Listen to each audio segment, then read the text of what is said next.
요양보호사 선생님들의 일자리는 어떤 게 있을까요? 일하는 장소에 따라 나누면 크게 두 가지로 나뉩니다. 재가 요양보호사와 시설 요양보호사로 나뉘는데요. 여기서 재가의 뜻은 집에 머물러 있음이라는 뜻으로 대상자의 집으로가 서비스를 제공하는 것을 의미합니다. 시설 요양보호사는 위 사진처럼 기관으로가 서비스를 제공하는 것을 의미해요. 좀 더 자세히 살펴보면 어르신 댁에서 일하는 재가 요양보호사, 입주 요양보호사가 있고요. 시설에서 일하는 주간보호센터, 요양보호사, 그리고 요양원 요양보호사가 있습니다. 여기서 주간보호센터, 데이케어 센터는 흔히 어르신 유치원, 노치원이라고도 많이 부르는데요. 따라서 주간보호센터, 데이케어 센터 용어가 익숙하지 않은 선생님들께서는 어르신 유치원 정도라고 생각하시면 됩니다. 이제 첫 번째로는 방문 요양입니다. 가장 많은 채용 공고가 올라오는 일자리이기도 한데요. 어르신 댁을 직접 방문하여 서비스를 제공하기 때문에 방문 요양보호사라고도 불립니다. 따라서 선생님들께서 방문 요양 채용 공고를 확인하실 때 재가 요양보호사, 방문 요양보호사가 동일한 용어이므로 헷갈리지 않고 잘 지원하실 수 있어야 돼요. 그 외에도 어르신 댁에서 일하는 입주 요양보호사, 그리고 가족 요양보호사 등이 있습니다. 방문 요양에서는 주로 어떤 어르신들 돌보게 될까요?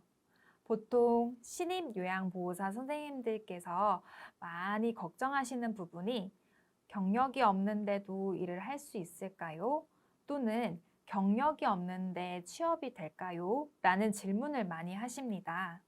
처음 해보는 일이라서 걱정이 되기도 하고 경력이 없는데 과연 나를 뽑아줄까 의구심이 들기도 하실 거예요. 하지만 결론부터 말씀드리자면 신입 요양보호사 선생님들께서는 3등급 또는 4등급 어르신들부터 돌봄을 진행하면서 천천히 업무에 적응해 가시면 됩니다. 그럼 재가 요양보호사가 어떤 일을 하는지 다음 영상을 통해서 잠깐 만나보실게요.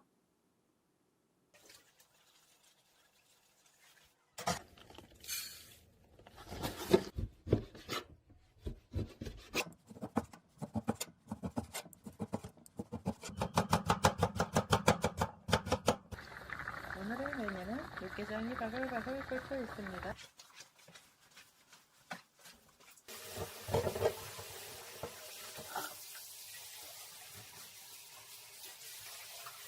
이게 갑옷뛰는 게거든. 아, 갑옷뛰기. 어.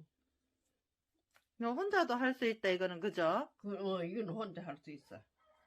같이 이번에 손마디를 이렇게 해서 쑥 당겨줄게요.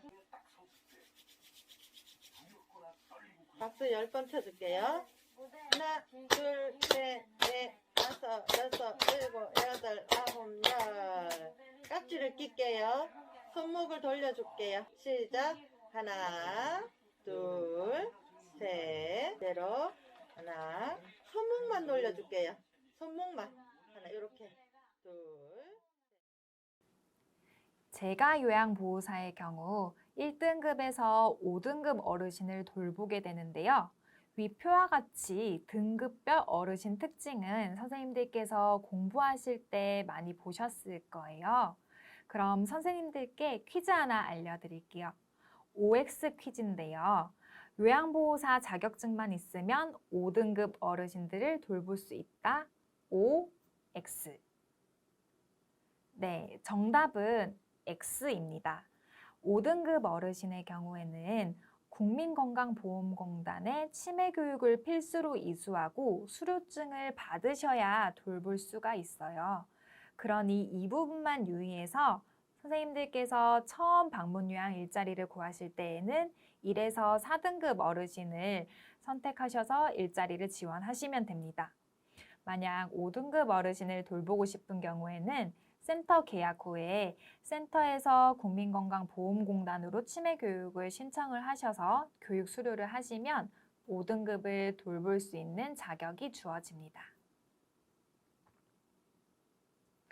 이제 본격적으로 선생님들께서 일자리를 구할 때 많이 보시게 될 방문 요양 채용 공고를 하나씩 살펴볼게요. 방문 요양 채용 공고의 가장 큰 특징은 위 사진처럼 어르신 등급이 기재되어 있다는 것입니다.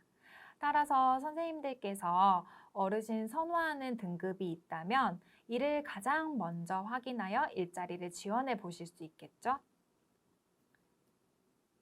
두 번째로는 근무 형태와 업무 내용입니다. 첫 번째 사진을 보시면 근무 시간이 오전 10시에서 오후 6시라고 적혀져 있죠. 그리고 2등급 여자 어르신이라고 기재가 되어 있습니다. 그럼 여기서 질문 하나 드릴게요.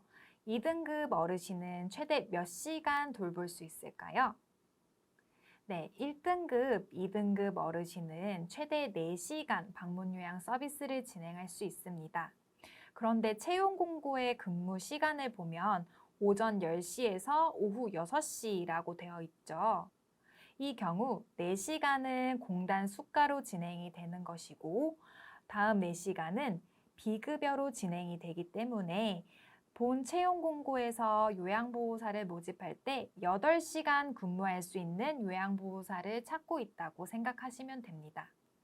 그럼 오른쪽 사진을 한번 볼까요?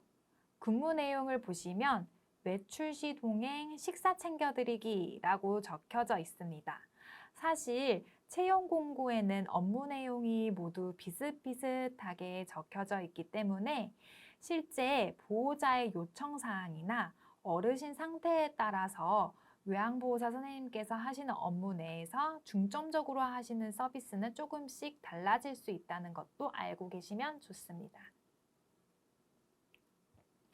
그 다음으로 선생님들께서 가장 궁금해하시는 제가 요양보호사의 급여입니다.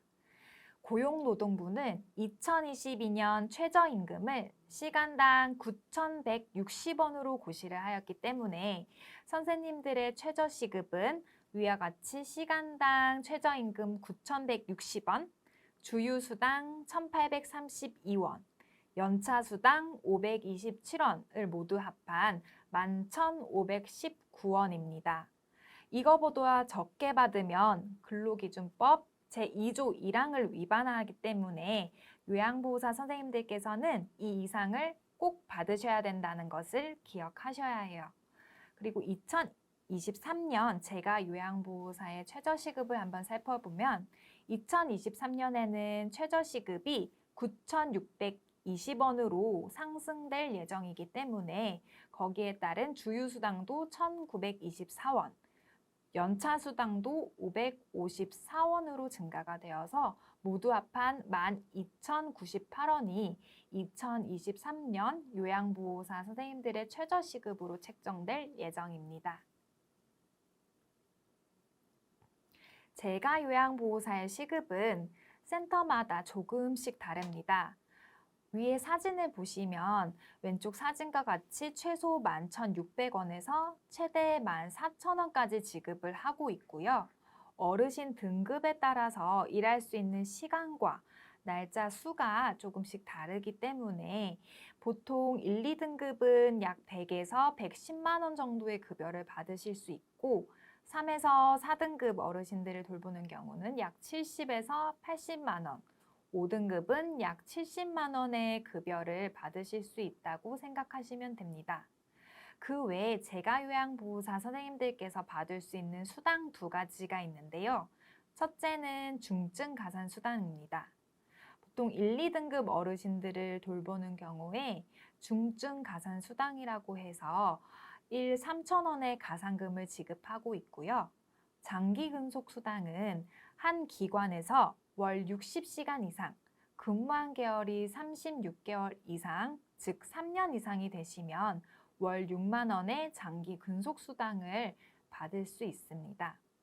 혹시 등급에 따라 급여를 계산하기 힘드신 선생님들이 계시다면 저희 케어 파트너 고객센터로 문의를 주시면 계산하는 것을 같이 도와드리겠습니다.